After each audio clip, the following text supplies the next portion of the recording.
Hello students, you are all welcome. Solution unit के आज के पार्ट में हम स्टडी करेंगे एक जो हमारी कोलिगेटिव प्रॉपर्टी बाकी है, ऑस्मोटिक प्रेशर, उसके बारे में। तो पहले हम करते हैं ऑस्मोटिक प्रेशर की। ऑस्मोटिक प्रेशर क्या होता है, इसके समझने से पहले हमें एक प्रोसेस जिसका नाम ऑस्मोसिस है उसको समझना बहुत जरूरी है। ऑस्मोसिस क्या होता है? देखिए, ऑस्मोसिस एक प्रोसेस है जिसमें हम एक मेम्ब्रेन का यूज करते हैं। उस मेम्ब्रेन को बोलते हैं सेमी परमेबल मेम्ब्रेन। उस मेम्ब्रेन के एक तरफ हम सॉल्वेंट लेते हैं और एक तरफ हम सॉल्यूशन लेते हैं। तो ये मेम्ब्रेन ऐसी मेम्ब्रेन होती है कि सॉल्वेंट के पार्टिकल्स जो हैं, सिर्फ सॉल्वेंट के पार्टिकल्स, सॉलिड के पार्टिकल्स नहीं, वो सॉल्वेंट की तरफ से सॉल्यूशन की तरफ आ जाते हैं इस मेम्ब्रेन के द्वारा होते हुए, जिसके कारण अगर पहले ही दोनों का लेवल बराबर था तो अब सॉल्वेंट की तरफ का लेवल नीचे हो जाएगा और सॉल्यूशन की तरफ का लेवल जो है वो ऊपर हो जाएगा। इस प्रोसेस को क्या बोलते हैं हम? ऑस्मोसिस। या फिर अगर हम दोनों सॉल्यूशन लें तो जो सॉल्यूशन है लेस कंसंट्रेशन वाला, उधर से सॉल्वेंट के पार्टिकल्स मूव करेंगे और ज्यादा कंसंट्रेशन वाले सॉल्यूशन की तरफ चले जाएंगे, जिसके कारण जो ज्यादा कंसंट्रेटेड सॉल्यूशन है उधर का लेवल जो है वो राइज हो जाएगा और लेस कंसंट्रेटेड सॉल्यूशन की तरफ का जो लेवल है वो कम हो जाएगा। तो इस प्रोसेस को हम कहते हैं ऑस्मोसिस। तो ऑस्मोसिस क्या होता है? The flow of the solvent molecule, सिर्फ सॉल्वेंट के पार्टिकल्स का मूव करना from solvent to the solution और from the less concentrated solution to more concentrated solution through semi permeable membrane is called osmosis. इस process को हम क्या कहते हैं? ऑस्मोसिस कहते हैं। इसमें हम सेमी परमेबल मेम्ब्रेन का यूज करते हैं। सेमी परमेबल मेम्ब्रेन क्या होती है? सेमी परमेबल मेम्ब्रेन में जो सेमी वर्ड है, सेमी का मतलब होता है हाफ यानी आधा। हमारे सॉल्यूशन में दो कंपोनेंट हैं, सॉल्वेंट और सॉल्यूट।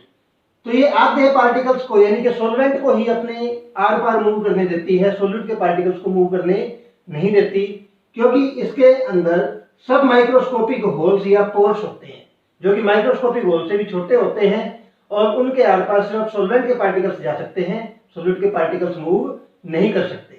तो ऐसी मेम्ब्रेन को हम सेमी परमेबल मेम्ब्रेन कहते हैं और इसको शॉर्ट फॉर्म में एसपीएम भी लिखते हैं। तो semi permeable membrane is a membrane which allows only solvent molecules to pass through it but not the solute molecules।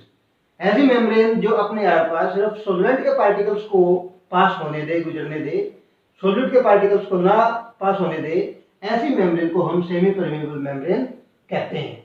ये सेमी परमेबल मेम्ब्रेन नेचुरल भी हो सकती है अगर हमें नेचुरल सोर्स से प्राप्त हो, जैसे पिग्स ब्लैडर, यानी पिग का जो यूरिनरी ब्लैडर होता है उसमें जो मेम्ब्रेन होती है वो नेचुरल सेमी परमेबल मेम्ब्रेन होती है। इसी तरीके से शीप, गोट वगैरह जो होती है, भेड़ बकरियां, उनके स्किन में भी एक मेम्ब्रेन होती है जिसे पार्चमेंट कहते हैं, वो भी नेचुरल सेमी परमेबल मेम्ब्रेन के रूप में यूज की जाती है। तो हमें पता है कि जो नेचुरल मेम्ब्रेन होंगी वो एनिमल या प्लांट सोर्सेज से हमें प्राप्त होती हैं, तो ये जो है नेचुरल सेमी परमेबल मेम्ब्रेन।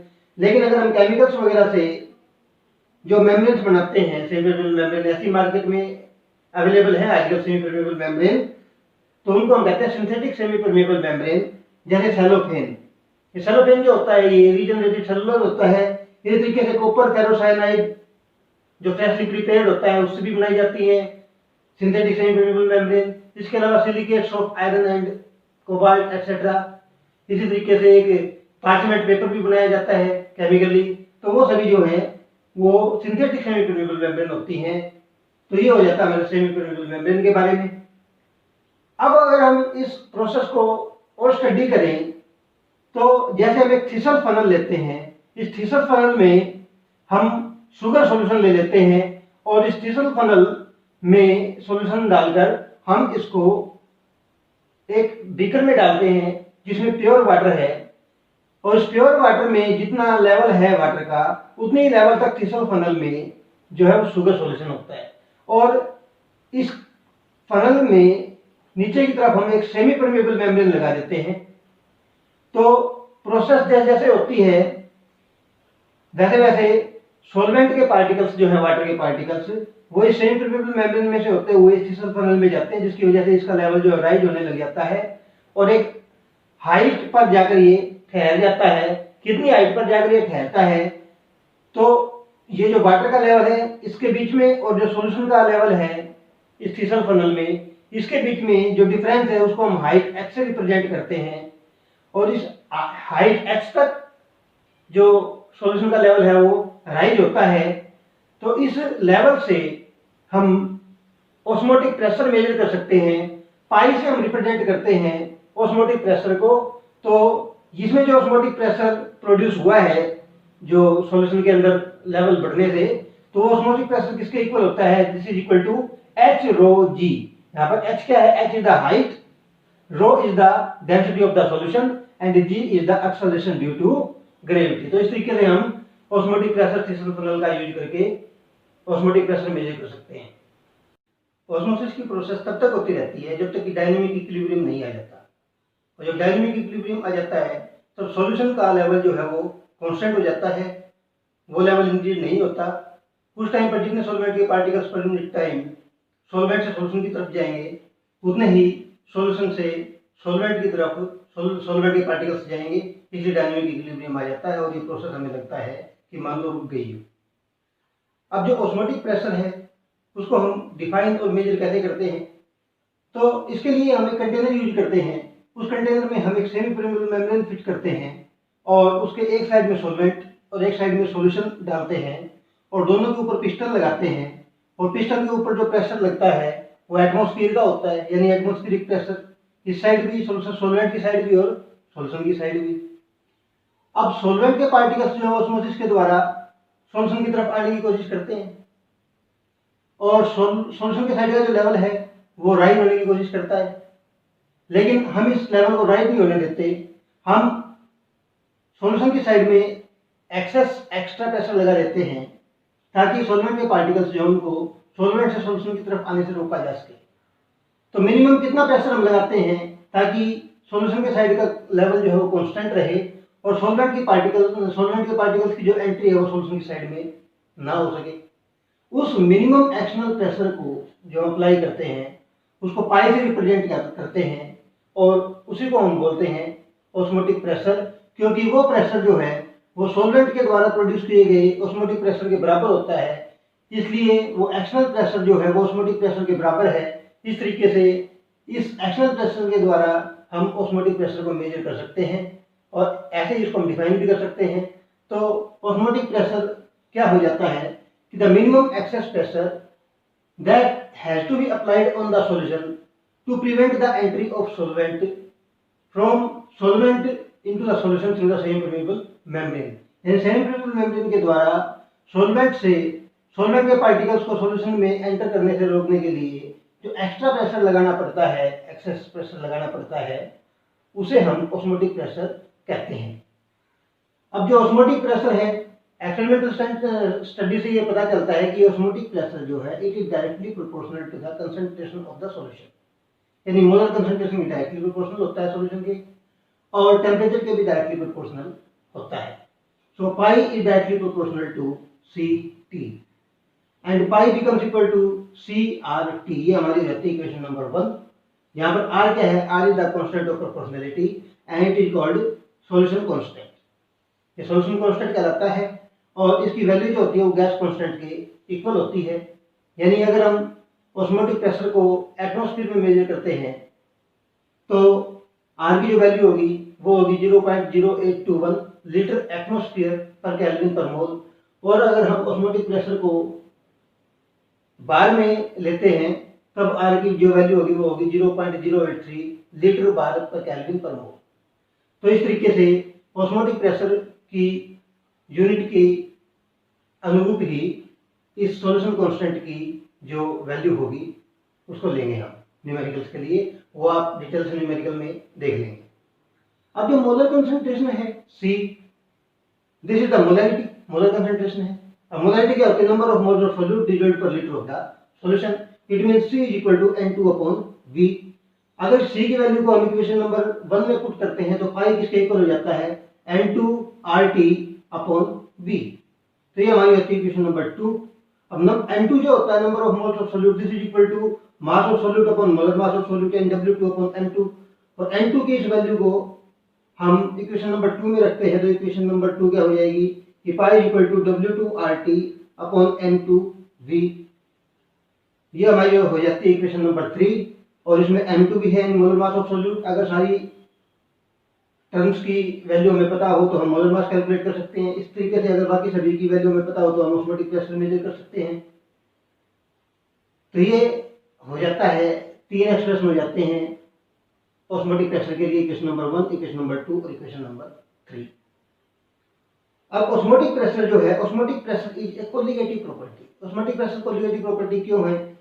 क्योंकि अगर हम इक्वेशन नंबर 2 देखें तो जो ऑस्मोटिक प्रेशर है इसके फॉर्मूले में N2 है। N2 means number of moles of solute, और ये number of moles of solute जो हमें number of particles of solute के बारे में बताता है। So the osmotic pressure depends on the number of moles of solute and not on the nature of the solute, therefore osmotic pressure is a colligative property. अब जो osmotic pressure जो colligative property है, इसकी क्या application है, इसको हम कहाँ यूज करते हैं? तो मेन बात यह है कि ये मेथड जो है ऑस्मोटिक प्रेशर, इसको हम प्रोटीन्स, पॉलीमर्स या दूसरे मैक्रोमोलिक्यूल्स यानी बड़े मोलिक्यूल्स होते हैं जिनके मोलर मास बहुत ज़्यादा होते हैं, 60,000, 70,000 या मोर देन 1 लाख, इस तरीके से मैक्रोमोलिक्यूल्स जो होते हैं उनके मोलर मास को डिटरमाइन करने के लिए इस कोलिगेटिव प्रॉपर्टी का यूज किया जाता है। किसका? ऑस्मोटिक प्रेशर का। और ये क्वेश्चन जो है एग्जाम में कई बार पूछा जाता है, इसलिए इंपॉर्टेंट क्वेश्चन है। तो इनके मोलर मास को कैलकुलेट करने के लिए हम ऑस्मोटिक प्रेशर का यूज क्यों करते हैं? इसके 3 मेन कारण हैं, जिसमें पहला रीजन ये है कि it uses molalities instead of molalities and mole fraction. क्योंकि इसमें हमने जो सी लिया है फॉर्मूले में, सी जो है दैट इज मोलर कंसंट्रेशन, तो मोलैलिटी का यूज करते हैं। बाकी सभी जो कोलिगेटिव प्रॉपर्टीज हैं उनमें मोलैलिटीज या मोल फ्रैक्शन का यूज करते हैं, लेकिन ऑस्मोटिक प्रेशर में हम मोलर कंसंट्रेशन का यूज करते हैं। तो इसका एक पॉजिटिव पॉइंट है जिसके कारण हम इसको यूज करते हैं। सेकेंडली, जो ऑस्मोटिक प्रेशर है it can be measured at room temperature. इसको हम रूम टेम्परेचर पर मेजर कर सकते हैं, लेकिन जैसे elevation of boiling point, depression of freezing point, वो रूम टेम्परेचर पर मेजर नहीं किए जा सकते। अब जो एलिवेशन ऑफ बॉइलिंग पॉइंट है उसके लिए हमें सब्सटेंस को हीट करना पड़ेगा, सॉल्यूशन को हीट करना पड़ेगा। और प्रोटीन्स या कुछ दूसरे मैक्रोमोलिक्यूल्स होते हैं वो हाई टेम्परेचर पर स्टेबल नहीं होते, इसलिए हम ऐसी कोलिगेटिव प्रॉपर्टी का यूज नहीं कर सकते। जैसे एलिवेशन ऑफ बॉइलिंग पॉइंट का यूज नहीं कर सकते, वहां पर हम ऑस्मोटिक प्रेशर का यूज करेंगे, क्योंकि इसको हम रूम टेम्परेचर पर भी यूज कर सकते हैं और इसको रूम टेम्परेचर पर मेजर कर सकते हैं। थर्ड जो है, its magnitude is large even for the very dilute solution. अगर बहुत ज्यादा डाइल्यूट सॉल्यूशन हो तो भी इसका मैग्नीट्यूड हम लार्ज बना सकते हैं। जैसे मान लीजिए एलिवेशन ऑफ बॉइलिंग पॉइंट या डिप्रेशन ऑफ फ्रीजिंग पॉइंट जो है हम मेजर करते हैं किसी सॉल्यूशन के लिए, उसकी वैल्यू आती है 0.0001 केल्विन, या मान लीजिए सिर्फ 0.001 केल्विन आती है। तो बहुत कम वैल्यू है, उसको हम ऑर्डिनरी थर्मोमीटर या एक्सपेरिमेंटल थर्मोमीटर जो है, लैबोरेटरी थर्मोमीटर, उनसे एक्यूरेटली मेजर नहीं कर सकते। लेकिन अगर हम ऑस्मोटिक प्रेशर का यूज करेंगे तो ऑस्मोटिक प्रेशर जो है, मान लीजिए वो 0.001 एटमॉस्फेयर है, तो हम उसको एटमॉस्फेयर की वजह मिलीमीटर में मेजर करेंगे, और 1 atmosphere is equal to 760 millimetre of mercury, तो उसकी वैल्यू हो जाएगी 0.76 मिलीमीटर। तो उसको हम रूम टेम्परेचर पर इजीली मेजर कर सकते हैं, क्योंकि वो इतनी कम वैल्यू नहीं है, और हम इस कोलिगेटिव प्रॉपर्टी का यूज कर सकते हैं, जबकि उन प्रॉपर्टी का यूज नहीं कर सकते। तो ये 3 मेन रीजन है जिसके कारण हम ऑस्मोटिक प्रेशर जो कोलिगेटिव प्रॉपर्टी है उसका यूज करते हैं। अगर हम सेमी परमेबल मेम्ब्रेन के दोनों तरफ सॉल्यूशन रख दें और दोनों सॉल्यूशंस की मोलर कंसंट्रेशन सेम हो, तो जितने सॉल्वेंट के मॉलिक्यूल्स इस साइड से उस साइड में जाएंगे उतने ही मॉलिक्यूल्स उस साइड से इस साइड में आएंगे, इसलिए ओवरऑल कोई ऑस्मोसिस नहीं होगा और दोनों सॉल्यूशंस का जो ऑस्मोटिक प्रेशर है वो सेम होगा। ऐसे सॉल्यूशंस को हम कहते हैं आइसोटोनिक सॉल्यूशंस। तो आइसोटोनिक सॉल्यूशंस क्या होते हैं? The solutions having the same osmotic pressure are called isotonic solutions, and in such cases no osmosis occurs because of the equimolar concentration। क्योंकि उन दोनों सॉल्यूशंस का जो कंसंट्रेशन है वो इक्विमोलर है, यानी उनकी दोनों की सॉल्यूशंस की मोलरिटी सेम है, इसलिए वो आइसोटोनिक सॉल्यूशन है और उनमें कोई भी ऑस्मोसिस की प्रोसेस नहीं होगी। फॉर एग्जांपल, जैसे हम देखें, अगर हम हमारी जो ब्लड में रेड ब्लड सेल होती है उसको हम 0.9% weight by volume NaCl solution में रखते हैं।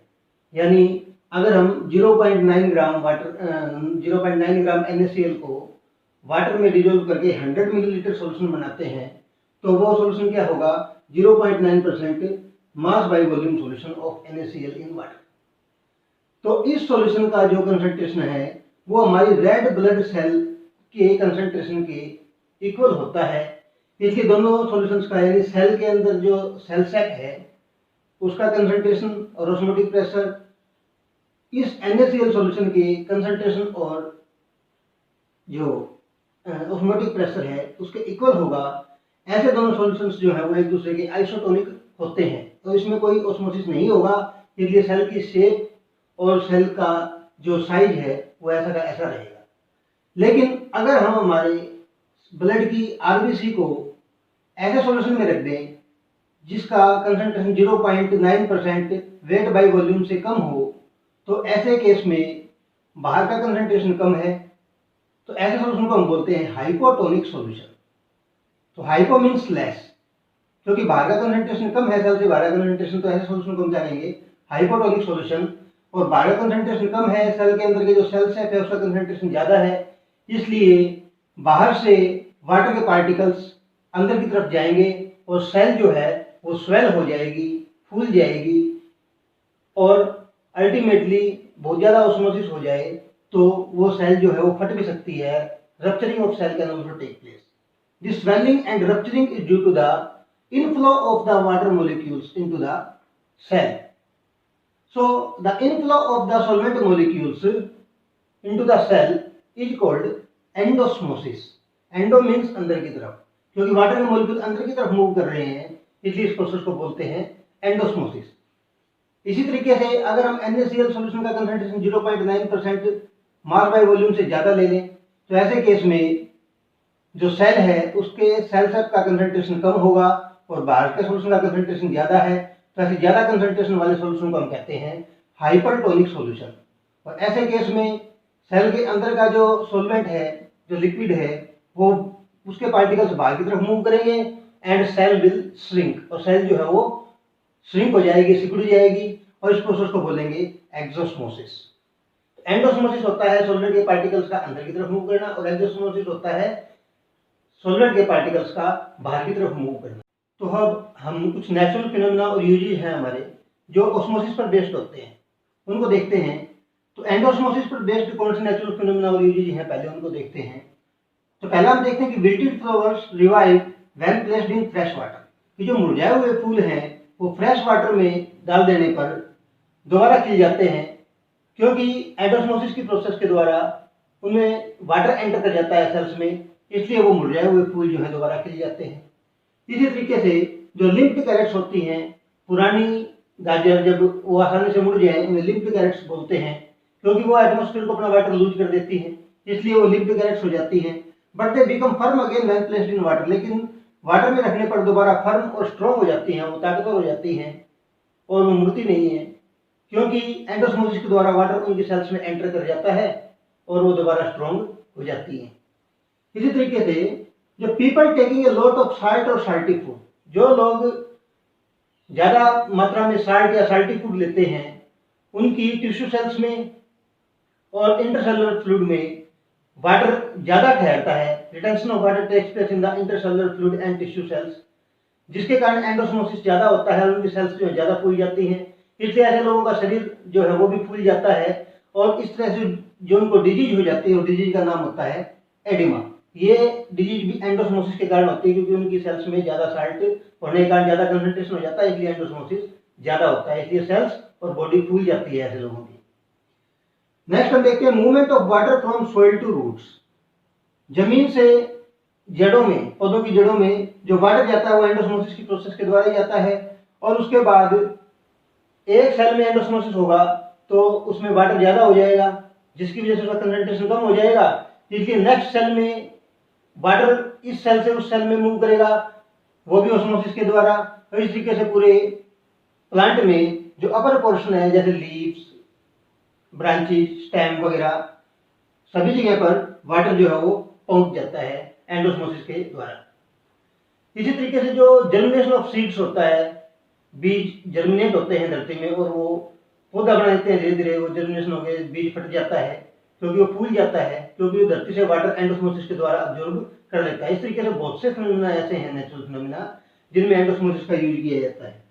अब हम एग्जोस्मोसिस की बात करें तो हम देखते हैं कि रॉ मैंगो यानी जो अंबियां होती हैं, कच्चे आम जिनसे हम अचार बनाते हैं, रॉ मैंगो श्रीवल वो सिकुड़ जाते हैं, कच्ची अंबियां सिकुड़ जाती हैं इनटू द पिकल, और वो अचार बना देती हैं, अचार में बदल जाती हैं in the concentrated salt solution.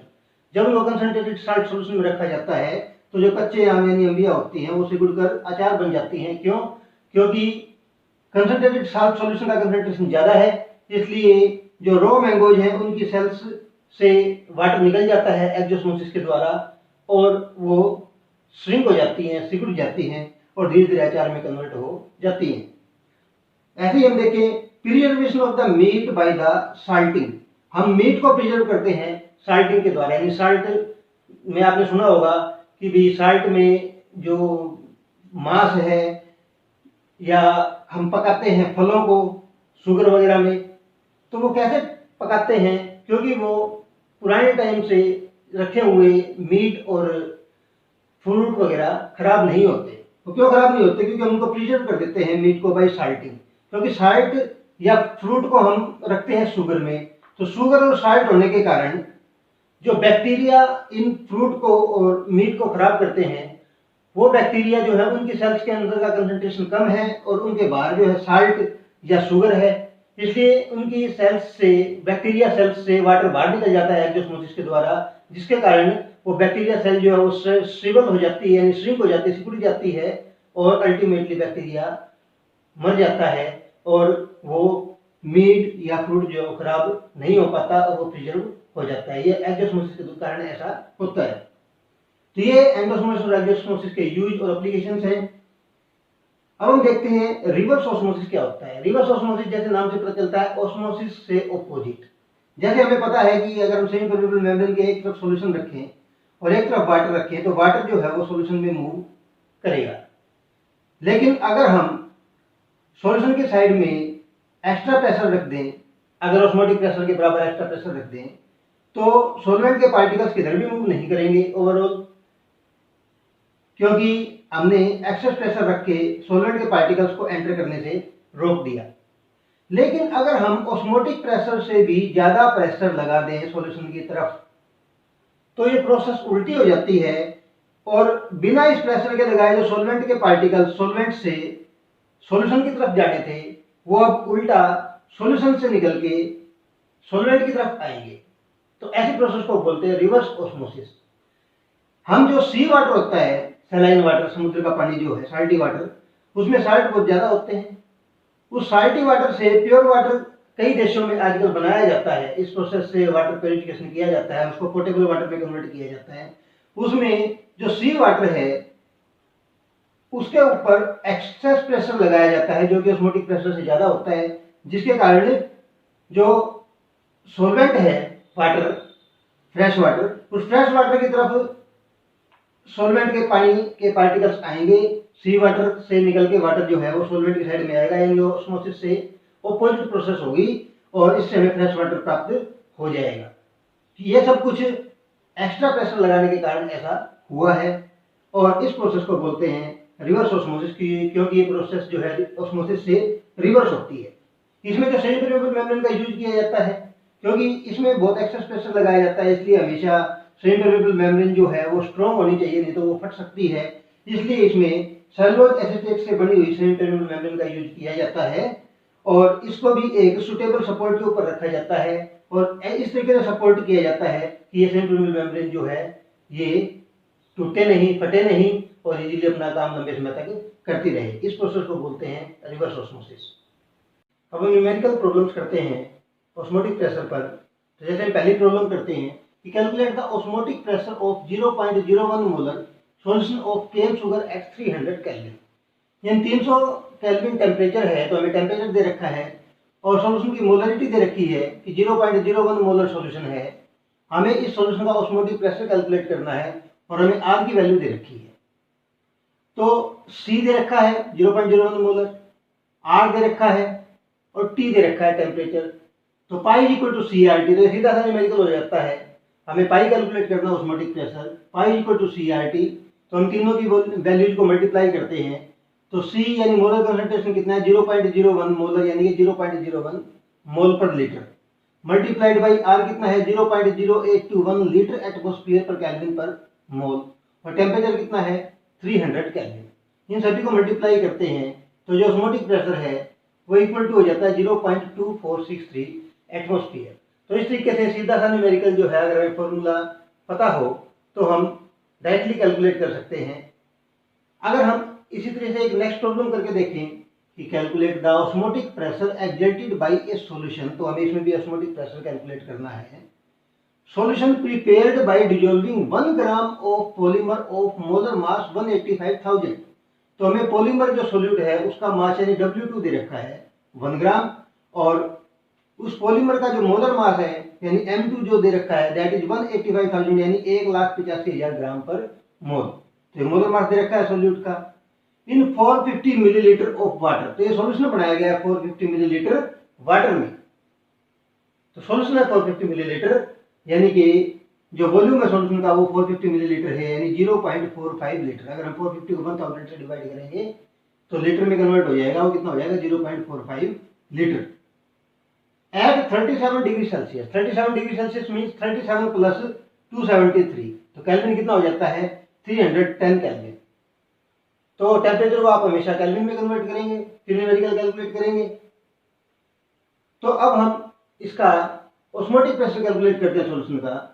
तो वेट और मोलर मास से अगर हम ऑस्मोटिक प्रेशर कैलकुलेट करते हैं तो उसके लिए फॉर्मूला हो जाता है pi equal to W2RT upon M2 into V। तो W2 है हमारा 1 ग्राम, R की वैल्यू हम जो चाहे वो रख सकते हैं क्योंकि यहाँ पर हमें ऑस्मोटिक प्रेशर कैलकुलेट करना है, हम जैसी वैल्यू रखेंगे उसी के अकॉर्डिंग उसकी वैल्यू आ जाएगी। तो हम यहाँ पर रखते हैं जैसे 0.083 लीटर बार पर केल्विन पर मोल। टेम्परेचर है 310 केल्विन और डिवाइडेड बाय मोलर मास है 1,85,000 यानी कि 1,85,000 ग्राम पर मोल, और वॉल्यूम सॉल्यूशन का है 0.45 लीटर। तो हम ऊपर वाली टर्म्स को मल्टीप्लाई करते हैं तो वो हो जाता है 25.73 और नीचे वाली टर्म्स को मल्टीप्लाई करते हैं तो वो हो जाता है 83,250। इतना बार ये प्रेशर हो जाता है। इसको हम 25.73 को 83250 से डिवाइड करते हैं तो this comes out to be 3.09 × 10⁻⁻⁴ bar. तो इतने बार जो है ऑस्मोटिक प्रेशर आ जाता है। अगर हमें पास्कल में ऑस्मोटिक प्रेशर को कैलकुलेट करना हो तो 1 बार जो है 1 bar is equal to 10⁻⁵ pascal. तो अगर हम इसको 10⁻⁵ से मल्टीप्लाई कर देंगे इस टर्म को तो वो पास्कल में कैलकुलेट हो जाएगा। तो 3.09 × 10⁻⁴ मल्टीप्लाइड बाय 10⁻⁵ कर देंगे तो बार जो है पास्कल में कन्वर्ट हो जाएगा और वो कितना हो जाएगा 30.9 पास्कल। तो पास्कल में अगर वैल्यू निकालनी है, अगर आपसे पूछा जाए कि calculate the osmotic pressure in pascal तो आप इस तरीके से कैलकुलेट कर सकते हैं, ये वैल्यू पास्कल में आ जाएगी। और अगर आपको बार में कैलकुलेट करना है तो आप ये वैल्यू डायरेक्ट रख के इसको बार में कन्वर्ट कर सकते हैं। तो ये वैल्यू हो गई बार में और ये वैल्यू हो गई पास्कल में। अगर आपको एटमॉस्फेयर में कैलकुलेट करना है तो आप यहाँ पे 0.082 लीटर एटमॉस्फेयर पर केल्विन पर मोल कर देंगे तो वो वैल्यू जो है ऑस्मोटिक प्रेशर की वो एटमॉस्फेयर में आ जाएगी। तो आपको किस यूनिट में ऑस्मोटिक प्रेशर कैलकुलेट करना है उसके अकॉर्डिंग आप आर की अलग अलग वैल्यू रख सकते हैं। इस तरीके से करते हैं हम नेक्स्ट न्यूमेरिकल प्रॉब्लम कि osmotic pressure of A solution containing 7 gram of protein per 100 centimeter cube of solution is 3.29 into 10⁻⁻² atmosphere at 310 Kelvin. Calculate the molecular mass of protein. तो हमें molecular mass कैलकुलेट करना है और osmotic pressure हमें solution का दे रखा है 3.29 into 10⁻⁻² atmosphere और टेम्परेचर दे रखा है 310 केल्विन और 7 ग्राम प्रोटीन यानी कि W2 यानी मास ऑफ सॉल्यूट कितना दे रखा है 7 ग्राम और सॉल्यूशन का जो वॉल्यूम है that is 100 centimetre cube means 100 millilitre और 100 मिलीलीटर को हम 1000 से डिवाइड करेंगे तो लीटर में कन्वर्ट हो जाएगा, कितना हो जाएगा 0.1 लीटर। तो हमें अब मोलर मास कैलकुलेट करना है इसका मोलिकुलर मास। तो मोलिकुलर मास के लिए फॉर्मूला क्या होता है M2 = W2RT/πV। अब इन सभी की वैल्यूज हमें पता है, इनको हम इस फॉर्मूले में रखते हैं। तो W2 है 7 ग्राम। R की वैल्यू अगर हमें एटमॉस्फेयर में दे रखा है ऑस्मोटिक प्रेशर, तो हम इसमें एटमॉस्फेयर वाली वैल्यू ही रखेंगे। R की वैल्यू इसमें एटमॉस्फेयर यानी कि 0.082 लीटर एटमॉस्फेयर पर केल्विन पर मोल, तो ये वैल्यू हम R की इसमें रखेंगे। टेम्परेचर जो है that is 310 kelvin divided by osmotic pressure है पाई 3.29 × 10⁻⁻² एटमॉस्फेयर मल्टीप्लाइड बाई 0.1 लीटर। तो ऊपर वाली सभी टर्म्स को कैलकुलेट करते हैं और 0.1 से डिवाइड करते हैं, तो ये हो जाता है 177940 डिवाइडेड बाई 3.29। ये इनको कैलकुलेट करने के बाद आता है, और इस टर्म को इस टर्म से डिवाइड करते हैं तो जो मोलिकुलर मास आ जाता है दैट इज 54,085 यूनिट। हम इसको यूनिट में रिप्रेजेंट करेंगे, इसकी यूनिट को। U मीन्स यूनिफाइड मास, क्योंकि हमसे मोलिकुलर मास पूछा गया है। मोलिकुलर मास की यूनिट होती है U यानी यूनिफाइड मास। अगर मोलर मास पूछा होता तो हम इसकी यूनिट बनाते ग्राम पर मोल, तो वो हो जाता 54,085 ग्राम पर मोल। इस तरीके से हम न्यूमेरिकल्स को कैलकुलेट करते हैं। तो आज हमने ऑस्मोटिक प्रेशर को स्टडी किया, बाकी एब्नॉर्मल मोलिकुलर मास को हम नेक्स्ट पार्ट में स्टडी करेंगे। आज के लिए इतना ही। Thank you very much.